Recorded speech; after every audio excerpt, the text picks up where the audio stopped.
2026 hoş geldi. Bu yıl senin yılın. Bu yıl hayatını değiştirecek şey. Bu yıl istediğin her şeye sahip olacaksın. Bu yıl inandığın her şey seninle beraber olacak. Bu yıl. Biz bunu kaç kere söyledik? 2019, 21, 22, 23, 24 öyle gitti. Ve bir şeyler değişti mi acaba hayatınızda arkanıza dönüp baktığınızda? Hiçbir şey yerinde kaldı mı aslında?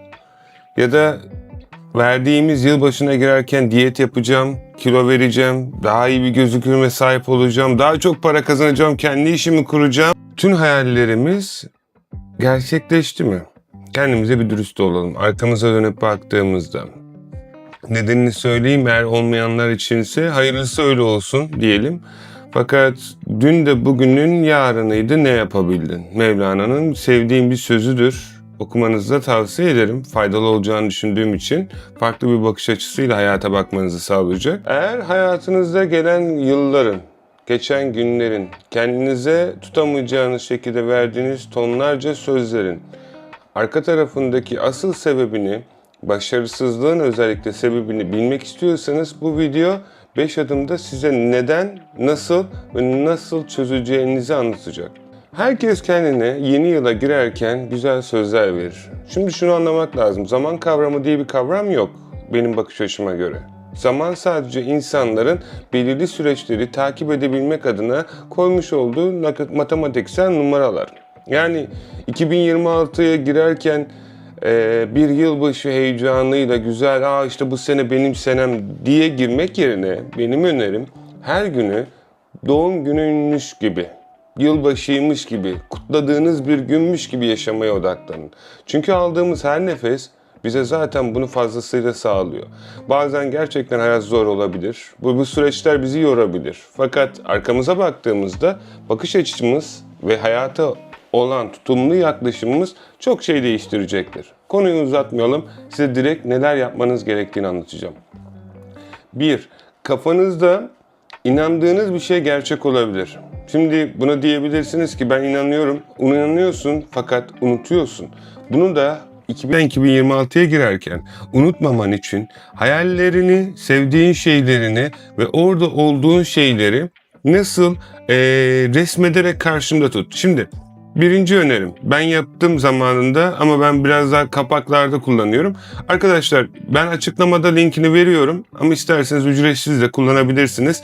Pro versiyonu ücretli, benim verdiğim linkten sanırsam öğrenciyseniz ücretsiz olarak veriyor. School topluluğuna gelin, orada hepsini de paylaşıyorum. Aşağıda linkleri de var. Şimdi kafanızda eğer bilmiyorsanız ya da aklınızda yoksa olmayan arkadaşlar için ChatGPT ya da Gemini'ye ya da kullanacağınız herhangi bir uygulamaya gelin. Mesela ben ağırlıklı olarak telefonumda burada görüyorsunuz şu kısımda Flexibility, ChatGPT, Gemini, bu browser, ötekisi de yanlış bilmiyorsam Grok. Şimdi şundan kaynaklı size bunu gösterdim. Şimdi gidin mesela 2026'da ben falanca kişiyim ve şunlara yakın şeyler yapmak istiyorum. Ben kendimden örnek vereyim, siz kendinize göre adapte edersiniz. 2025 yılında ben Akın Yılmaz'ım ve 2026 yılında hem kendim hem kişisel gelişimim hem şirketim hem inandığım şeyler için bir yıllık bir rol iş modeli istiyorum. Yani bu ne? Hayallerim. O orada yazacak. İşte 2026 yılında 1 milyon abone YouTube kanalında. Örnek veriyorum. Bu benim için de farklı olacaktır. İşte yeni bir denize yakın bir yerden villa vesaire gibi. Bunları bana böyle sıralayacaktır. Şimdi ben diyeceğim ki bu sıralandırmış olduğu şeyleri Gemini'ye kendi yüzümün fotoğrafını koyacağım ve diyeceğim ki bana bunları resmettir. Hatta ufak tefek detaylar vermesini de isteyin. Yani ailenizle beraberseniz ailenizin tüm fertlerini de oraya koyun. Ya da köpeğiniz varsa, kediniz varsa onları da. Tek yapmanız gereken bulmak istediğiniz o fotoğraf kişilerinin yüzlerini oraya yükleyin ve deyin ki bunların hepsini bir şeyde yap. Ve bu kare içerisinde barındır. Bir bakacaksınız hayalinizdeki ev arkanızda, onun kapısının önünde duruyorsunuz. Ailenizle, sevdiklerinizle, kediniz ya da köpeğiniz yanınızda, kuşunuz varsa işte kafesinde ya da omzunuzda. Bunu bir hayal edin. Arkadaşlar bakın, anlamamız gereken şey şu. Bazı insanlar, bilim bunu gerçekten kanıtladı. Tabii ki araştırmanızı kendiniz yapın ayrıyeten ama mesela bir insan elini gözünü kapatıp eline ateş koyuyorum dediğinde ve normalde herhangi bir şey koyulduğunda elim yanıyor deyip paniğe giriyor. Ve bunu görmediği halde bir şey yanıyormuş hissiyatına sahip oluyor. Nasıl oluyor? Çünkü beyin o kadar çok inanıyor ki buna. Özellikle bu plasebo etkilerinde insanların aslında hiç tıbbın çözemediği, tıbbın 2025'te geldiği noktalara bakın, tıbbın çözemediği şeyleri insanlar plasebo yani aldıkları jelibonla kendilerine bu dünya işte bu bir ilaç beni iyi edecek kafasına girerek kendilerini tedavi ediyorlar. Ne anlatmaya çalıştım burada? İnandığınız şeyler sizin gerçekliğiniz olmak zorunda. Hayatın bu kanunu yani film ispatlayamasak da gerçek olan bu. Bir en azından denemesi bedava. Tek yapmanız gereken ne yapacaksınız? Birinci aşama kafanızda olan senaryo, isteklerinizi ChatGPT'ye söyleyin. Neyi kullanıyorsanız artık. O sizin için bir harita çıkarsın. Orada yazacak işte. Bunu ilk ayın birinde, Ocak ayında şunu yapacağız. Şubat ayında. Bunları vesaire. Bakın ne kadar hızlı gittiğinizin bir önemi yok. Nereye gideceğinizi bilmiyorsanız. Yıllar boyunca para kazanmak için çalışabilirsiniz ama bir baktığınızda ne kadar para kazanacağınızı bile bilmiyorsunuz. O yüzden bir şeyleri hedefleyip, ölçeklendirip ondan sonra yola çıkmak, navigasyonu kurup yola gitmek gibidir. Ötekisi maceraya kaçıyor. Yolda kayboluyorsunuz, trafik levhaları, işte benzininiz bitiyor vesaire. Bu güzel bir şey ama amacınıza en hızlı şekilde ve daha garanti şekilde ulaşmak istiyorsanız tabii ki ilk şey bu. Yapmanız gereken hayallerinizi ChatGPT'ye anlatıyorsunuz ya da kullanacağınız herhangi bir şey. O size bir dokümasyon çıkartıyor ve her senaryoyu da ister Gemini'den ister farklı yazılımları da kullanabilirsiniz. Ben en bedava ve ucuz olanını söyledim. Siz isterseniz gidersiniz arka tarafta farklı yazılımlardan yaparsınız. Ve bunların çıktısını alın arkadaşlar. İsterseniz telefonunuzdan, isterseniz A4 kağıdından nasıl yaparsınız ve sürekli gözünüzün önünde olan bir yere koyun. Benim var mesela. Ben alemde olanları koydum ama normal eski fotoğraflarımız yani öyle bir hayal şeyi yok. Şunu demiyorum. Bunu yaptıktan sonra çoğu insan bunu hayal panosu olarak diyor ve ben çok insanın hayal panosunun çalıştığını kaç kere gördüm. Gerçekten korkunç verici sonuçlar. Yani gerçekten çalışıyor. Bilmiyorum nasıl oluyor ama bunu denediğinize emin olun. Peki ikinci aşama. Hayatınızda bir şeyleri değiştirmek istiyorsanız ilk önce hayatınızın şeklini ve şemalini değiştirmeniz gerekiyor. Bunu da yapabilmek için beyninizi inandığınız kişi olarak yaşamanız gerekiyor. Yani bunu yapabildiğiniz ve istediğiniz şeyleri yapabilmek istiyorsanız hayatınızda ilk önce kafanıza bunu nasıl yapacağınızı anlatmanız gerekiyor. Ve onun gibi davranmanız gerekiyor. Bunu nasıl yapacaksınız arkadaşlar? İlk önce nereye bileceksiniz ve orada nasıl davranacağınızı hissedeceksiniz. Hissettiğiniz şeyler sizin olur. Hayal kurduklarınız çoğu zaman sizin olmaz. Çünkü orada nasıl olacağını bilmiyorsanız hayalini nasıl kurabilirsiniz? Örnek veriyorum. Bir hayalinizde yeni bir iş kurmak ve dünyayı dolaşmak, bilgisayarınızda, telefonunuzda dünyayı dolaşmak var. Ve bunu yapabilmek için ne yapmanız gerekiyor? Kendi işinizi kurmanız gerekiyor. Nasıl kuracağınızı bilmiyorsunuz. Tamam, inandığınız, sevdiğiniz insanlarla beraber kafanızda sürekli bu düşüncelere sahip olup sanki onlarla beraber yaşıyormuşsunuz gibi, onlarla beraber iş yapıyormuşsunuz gibi düşünün hayallerinizi gerçekleştirmek için. Ama düşünmek yetmiyor. Bu şeye de inanmanız gerekiyor. Bu biraz zor biliyorum.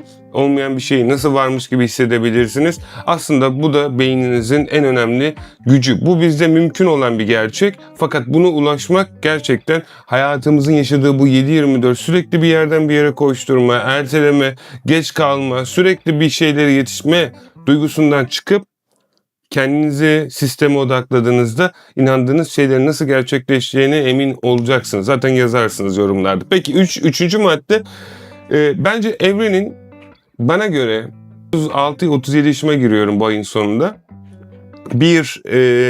Bana biri dese ki evrenin bu secret yani magic nasıl çağırıyorsunuz artık yani gizli şey ne?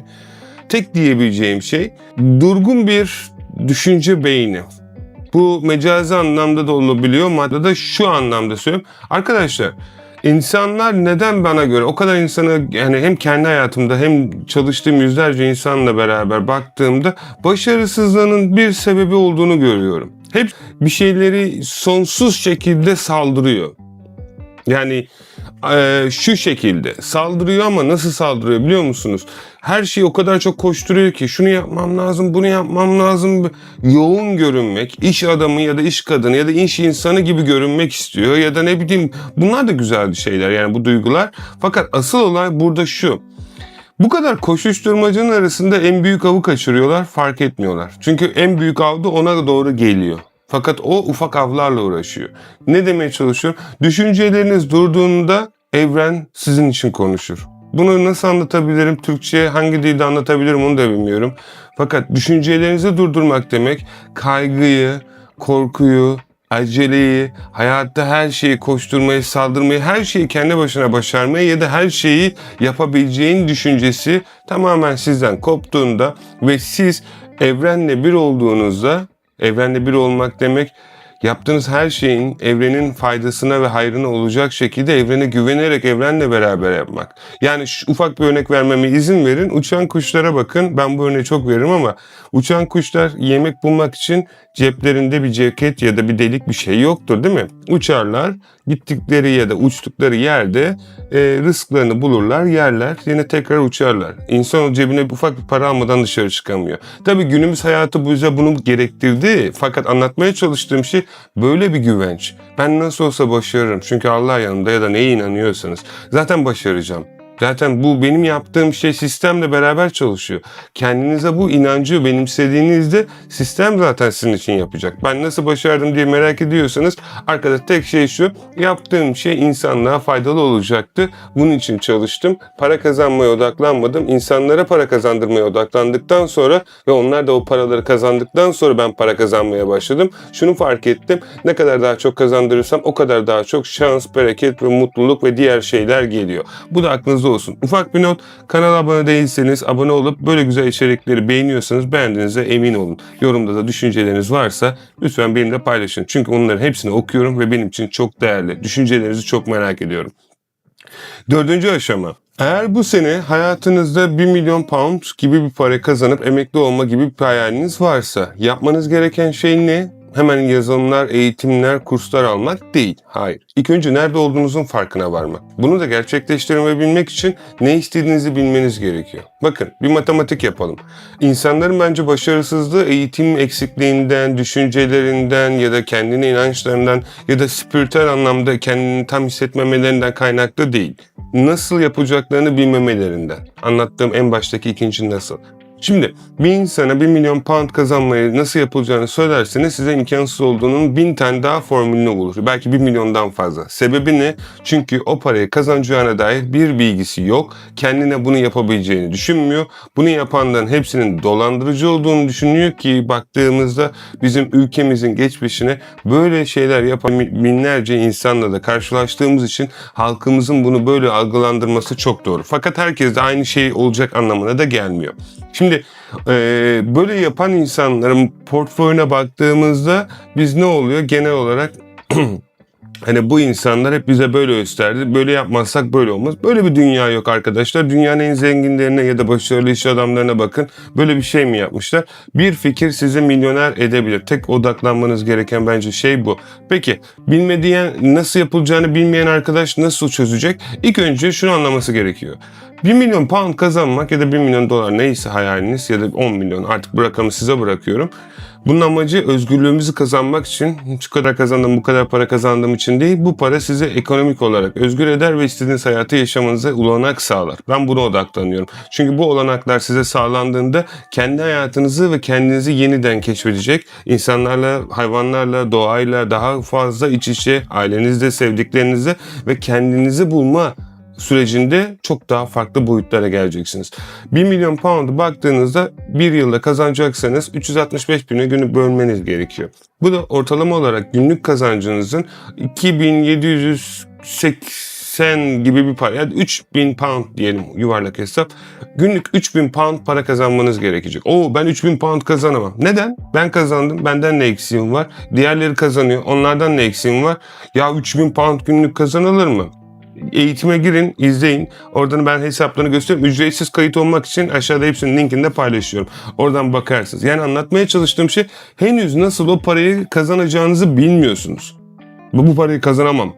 Başka bir cümle, Henüz o parayı nasıl kazanacağımı bilmiyorum, bir sorudur. Yapamam ya da neden işte ben başarısızım, neden gibi sorular size kapıyı kapatır. Nasıl yapabilirim gibi sorular size kapıyı açar. Şimdi çoğu arkadaş yorumlarda diyor ki ben bunları yapamam, ben inanmıyorum, bu böyle söylüyor. Bu benim değil, sizin kendi düşünceniz olduğu için bana yazdığınız hiçbir şey bana değil, kafanızdaki dünyayı dışarıda bütün insanlığa gösteriyorsunuz. Yani onu okuyan insanlar şöyle diyor. Ya bu çocuk acaba ne sorun yaşıyor? Aa bu kız ne kadar başarılı ya, ne kadar güzel pozitif bakıyor. Akın'la ilgili ya da bu videoyu çeken kişiyle ilgili yazdığınız düşünceler kimsenin umurunda değil. Benim umurumda ama başkaları şunun mesajlarınıza şöyle bakıyor. Orada bu para kazanılmaz yazdığınızda parayı kazanan arkadaş böyle bakıyor. Diyor ki Allah Allah niye bu çocuk ya da küçüklüğünde ne yaşamış ya da nasıl bir sıkıntı ya da nasıl bir pozisyona getirmişler ki onu bu kadar bir parayı bile kazanamayacağını düşünüyor. Yani ne kadar bir farklı bir kategorilendirmiş. Başarılı olanlar da diyor ki mesela ötekiler farklı bakıyor. O yüzden yani yazdığınız yorumları yazarken lütfen bu bilinç açısıyla yazdığınıza emin olun. Çünkü yazan insanlar sizi sizin şeklinizde görüyor. Bana ne yazdığınızla alakalı görmüyor. Şimdi 3000 pound bir günde kazanmak için de 24 saate bölüyoruz ve ortalama olarak 87-90 pound'a yakın bir paraya tekabül ediyor. Şimdi saatte 90 pound gibi para ya da 130 tam hatırlamıyorum rakamı da hadi 100 diyelim. 100 pound gibi ya da 120 pound gibi şeyi saatte kazanabilmek istiyorsanız sevgili arkadaşlar yapmanız gereken şey internetten bir tane ürün bulacaksınız. Bu ürün diyelim Amazon'da 200 pound'a satılacak. eBay'de siz onu 300'e satacaksınız. Saat başı bir tane satacaksınız. 100 pound saat başı kar. Sistemi de yapay zeka ile otomasyona bağlayacaksınız. Oldu bitti. Bir yıl sonra milyonersiniz. Şimdi diyeceksiniz ki sevgili arkadaşlar bu kadar kolay mı? Değil. Dürüst konuşalım. Bu kadar kolay olsa zaten herkes yapar. Ama zor olan şey bunu yapamayacağınıza inanmanız. Bence en zor kısmı bu. Çünkü herkes bu şeyleri yapamamasının aslında akabindeki asıl sebebi öğretilen metotlar 2020'deki metotlar. Bugün eBay, Amazon eğitimleriniz hepiniz gidin satın alın piyasada. Eğitimlerin çoğu 2023 yılından kalma. Biz 2026'dayız ve yapay zeka çağındayız. Neden olduğunu az çok anlamışsınızdır. Eğer siz yaptığınız işin gerisinde kalırsanız ne yazık ki geliriniz, yaptığınız işte o kadar geride kalır. Bu aklınızda olsun.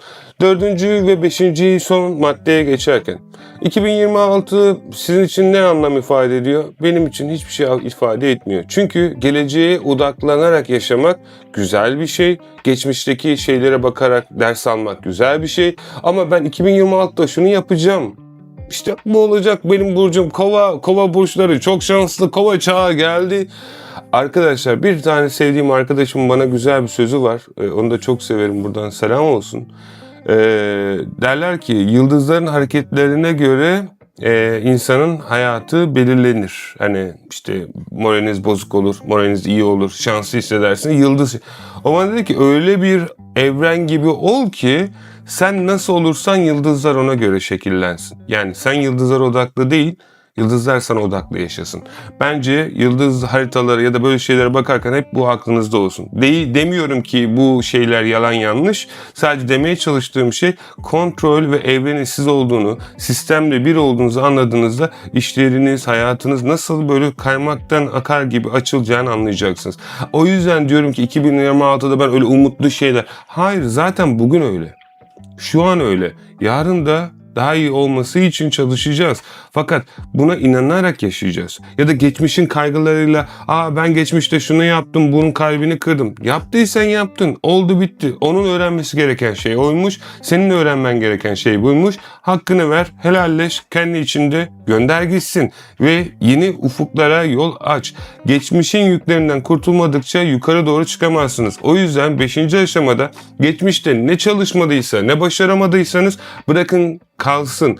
yeniden deneyin. Başarı, başarısızlıkların tekabülinden gelen bir şeydir. İnsanlar 2 tane eBay hesabı açıp, 3 tane Amazon hesabı açıp, 4 tane Etsy hesabı açıp milyoner olmayı bekliyor. Ve bunu bir anda bir ayda yapmayı bekliyor. Neden? Çünkü internette gösterilen gurular size bunun böyle olacağını söylüyor. Fakat birincisi, ne yazık ki o anlatan guruların hiçbiri onlara zaten sahip olmamış. İkincisi, öyle olmadığını bilen, yani baktığınız zaman anlıyorsunuz arkadaşlar. Yani bugün internette çok farklı bilgiler var. Ama aklınız size doğru yolu gösterecektir. Kalbiniz de aynı şekilde. Niyet edin, kendinize güvenin ve neye inanıyorsanız şöyle dua edin. Ben hep benim inandığım ve beni geliştirecek yolda giden bütün beyinlere, ruhlara ihtiyacım var ve bunlarla beraber büyümek istiyorum.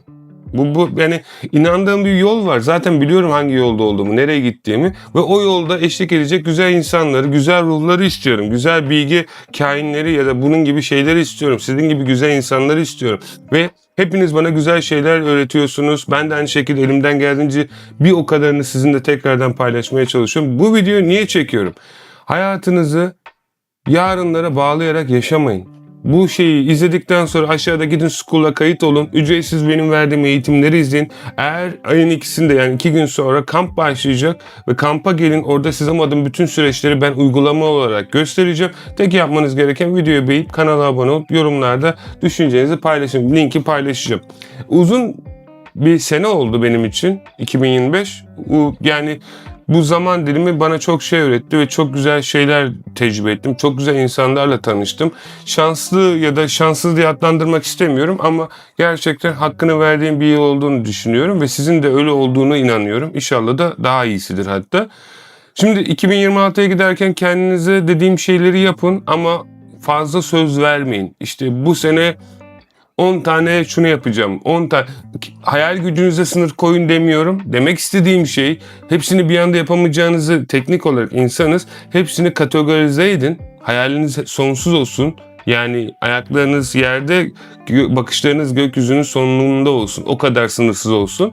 Ama ilk önce hayalinizi kurarken ne olduğunu, ona nasıl sahip olacağınızın matematiğini, sonra olduktan sonraki o fotoğrafları kafanızda ve oluşturun. Sonra bunun içinde oturup böyle hayal kurup, nasıl olsa bakın böyle dedi, bu bana gelir ya, ben nasıl olsa düşüncesine de girmeyin. Lütfen bu şeylere ulaşmış insanlara ulaşın. Eğer kırmızı bir Ferrari almak istiyorsanız Ferrari'nin sahibine ulaşın. Yani en büyüklere ulaşın ve onlara nasıl sahip olduğunu bakın. Hayatlarını araştırın, hayatlarını okuyun. Çünkü anlamamız gereken nokta, eğer siz o şeyi istiyorsanız siz de o yoldan gideceksiniz. Ve en kolay yol gidilmiş bir insanın yolunu takip etmek. Belirli bir süreden sonra oraya ulaşınca kendi yolunuzu zaten çizeceksiniz. Ama kendi başınıza hiç bilmediğiniz şeye ulaşmak sizin yıllarınızı, belki ömrünüzü alacak. Belki o kadar süre geçmesine rağmen süreç değişmeyecek. Her neyse, lafı uzatmadan tekrar dediğim şey, her şey ailenizde, sevdiklerinizde, inandıklarınızda güzel bir şekilde olsun. 2026 sizin için uğur, mutluluk, şans, ne istiyorsanız size güzel bir şekilde onu getirsin. Hepinizi çok seviyorum. 2026 yılı benim için yine zamanın bir önemi olmamasına rağmen sizinle beraber olmak benim için onurdu ve şerefti. Bu seneden ve bundan sonraki senelerden sonra da çok daha güzel içeriklerle, çok daha kaliteli içeriklerle, çok daha güzel işlerle ve hem kendim Akın Yılmaz hem takımım Okyanuslu şirketiyle beraber tüm dünyada sizleri onurlandıracak işleri yapmaya, gayret etmeye devam edeceğiz ve yapacağız. Ve o gün geldiğinde de tüm dünyada en büyük ve en güzel işleri tekrardan Türkiye'miz olacak başta üzere tüm dünyaya sunacağız. Sizi çok seviyorum. İyi ki varsınız. Kendinize çok iyi bakın. Hepinize hayırlı yeni yıllar dilerim. 2026'ya selam.